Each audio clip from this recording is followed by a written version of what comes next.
ये सुने जी वीडियो के अंदर आप केपीके की तरक्की का राज और केपीके की मुकम्मल तरक्की जो 12 सालों में केपीके के अंदर की है हुई है और इसको इस तरक्की को परवान चढ़ाने में सबसे जो बड़ा किरदार है वो है पीटीआई का, क्योंकि यही लोग 12 सालों से वहां पर हुकूमत कर रहे हैं।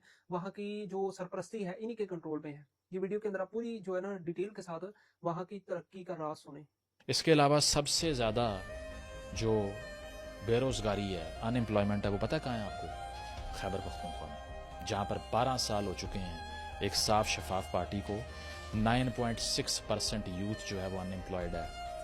सबसे बड़ा नंबर मुल्क के अंदर। वज़ीर आला अडयाला के बाहर बैठ के कह रहा है मेरी मुलाकात कराओ।